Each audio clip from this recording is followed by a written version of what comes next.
Hello everyone. I am going to read you an article.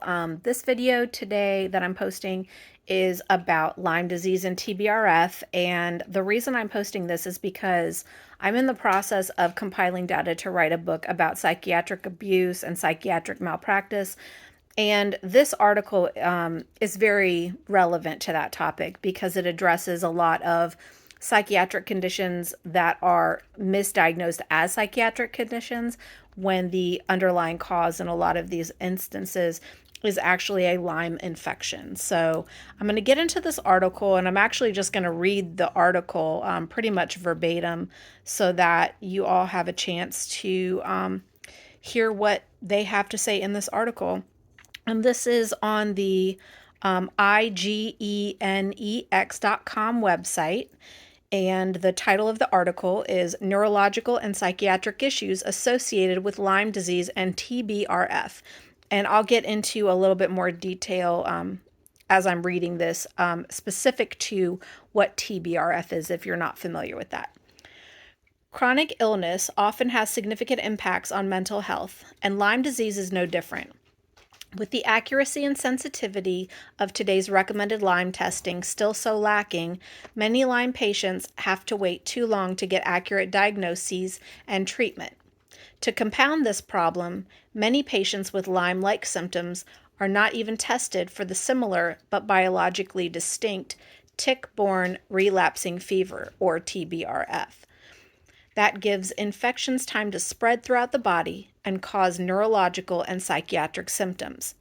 This article will outline the direct and indirect effects that borreliosis, both Lyme disease and TBRF, can have on mental health, including how and why untreated Lyme can develop into neurological Lyme disease.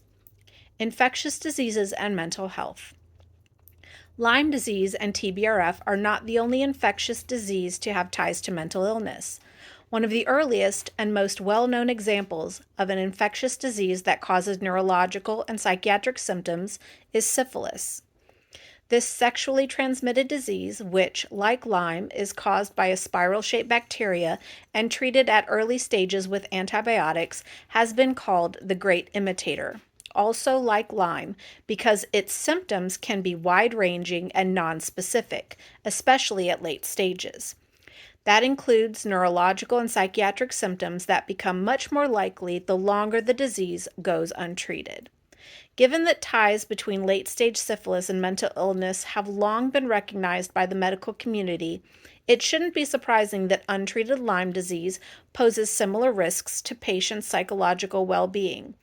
Recent studies have investigated possible connections between Lyme disease and a host of mental health issues, including developmental disorders, schizoaffective disorder, bipolar disorder, depression, anxiety, eating disorders, sleep disorders, cognitive impairments, dementia, seizures, suicide. Yet there are still many doctors and scientists who doubt the existence of chronic Lyme disease and or do not realize how many different Borrelia cause TBRF, hurting patients' chances of fighting both the diseases themselves and their mental health consequences. Why and how Lyme disease and TBRF affect mental health. Lyme disease and TBRF can wreak havoc on a patient's mental health in the following ways. Direct biological effects. As with syphilis, the bacteria that causes Lyme disease and TBRF can invade the central nervous system and cause neurological and psychiatric symptoms that are organic in origin. This is what doctors call neurological Lyme disease or Lyme neuroborreliosis. Indirect effects. The discomforts and challenges of living with and or being treated for Lyme disease or TBRF can lead to anxiety, depression, and other mental health conditions that are not necessarily caused by the bacteria, but are indirectly caused or exacerbated by the experience of the disease. Of course, these effects are not either or, but rather can coexist and compound one another. Neurological Lyme disease. Neurological Lyme disease, also known as Lyme neuroborreliosis, occurs when the Lyme or TBRF causing bacteria invade the central nervous system. Some describe neurological Lyme disease as a Lyme infection of the brain. Research has found that up to 15 to 40% of late-stage Lyme patients develop neurological disorders.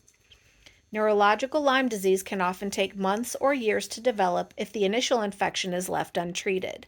Once it does, its wide-ranging symptoms can be much more difficult to treat, highlighting the importance of early detection. Symptoms of neurological Lyme disease and other tick-borne infections. Neurological Lyme disease often begins with nerve pain that can start in the back and radiate down to the legs. This can develop into weakness, numbness, or tingling in the lower extremities over time. Some patients also experience Bell's palsy or facial palsy, in which one side of the face is temporarily paralyzed.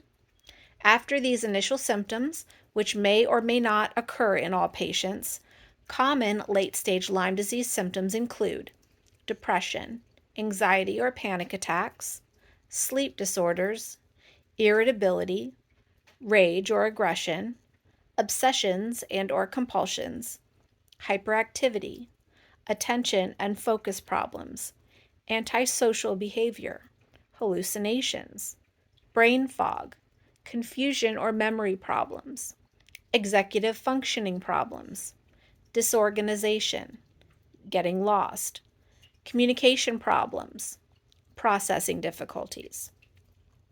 This is only a portion of potential emotional, behavioral, and cognitive problems arising from late-stage Lyme and other tick-borne infections.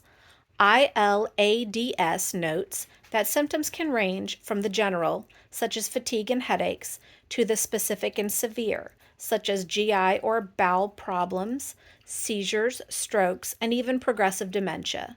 It's important to note that these symptoms can often mimic other conditions such as Parkinson's, MS, or ALS, leading them to be commonly misdiagnosed. Again, early detection is key to preventing or properly treating neurological Lyme disease. Chronic Lyme and mental health. The CDC lists having a chronic disease as a risk factor for developing mental illness.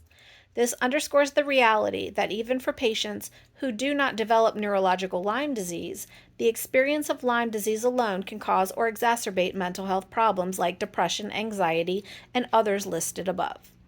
Getting diagnosed and treated for Lyme disease can be stressful and exhausting, especially the longer this process takes, which for many can be several years. Patients often must deal with conflicting or inaccurate diagnoses, lack of support from healthcare professionals, and exorbitant medical bills, all while battling physically and mentally debilitating symptoms with no end in sight.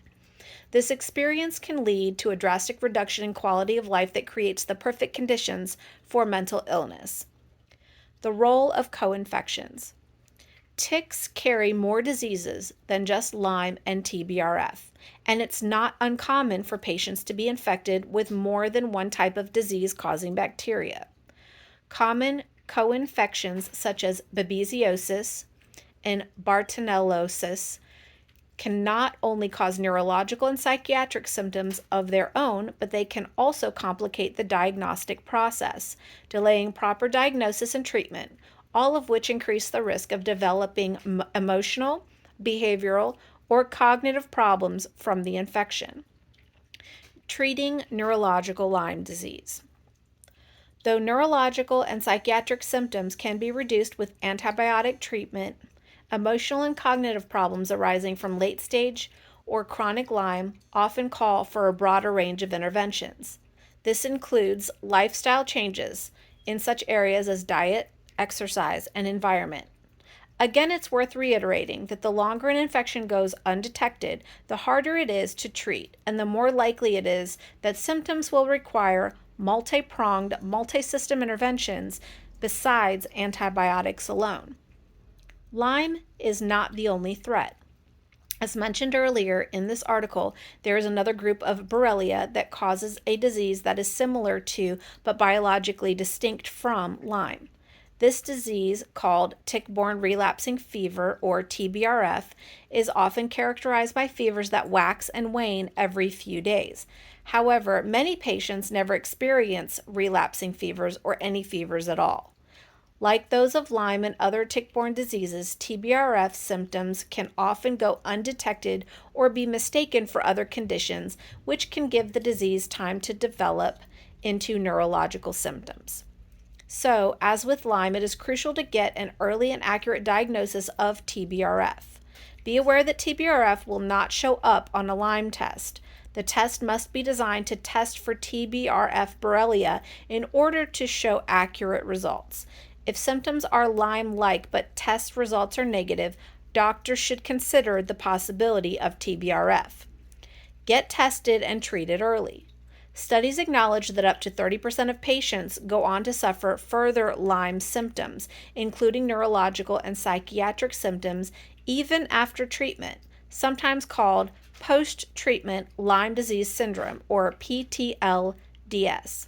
One of the biggest risk factors for this condition is delayed treatment. Research is finally, if slowly, catching up to the reality that letting Lyme disease slip through the cracks of insufficient diagnostic testing causes real suffering for patients. IGENEX is at the forefront of solving this problem, offering more sensitive and accurate testing for Lyme disease and other tick-borne diseases that can cause mental health problems when left untreated. I hope that you enjoyed that article, which I pretty much read verbatim. As you can see from the contents of the article, it's very clear that mental health diagnostic criteria relies heavily on symptom self-reporting. So with the list of the symptoms that are contained within the article, especially the one that mentions hallucinations, most people that have even a very basic understanding of psychological or psychiatric diagnoses, if you go in and see a professional and you tell them that you're experiencing hallucinations, their first response is typically going to be that you are on the spectrum of schizophrenia. So the reason that ruling out a medical underlying cause is so crucial to patients is to ensure that you're not putting people on psych meds, on psychotropic medication, which have been shown to have a slew of adverse side effects. We don't want to be putting patients on medication for things that they don't have, first of all, and secondly, we don't want them to develop additional problems in their health as a result of being put on medications that they never should have been prescribed in the first place. I hope that you found this video helpful. I hope you found it informative, and feel free to share it with any psychologists or psychiatrists that you may know, because I think that it is critical when we're talking about mental health or neurological health that we rule out any medical underlying causes for the manifestation of symptoms before we want to give someone a subjective diagnosis that is largely dependent on self-reported symptoms. Thanks. Have a great day.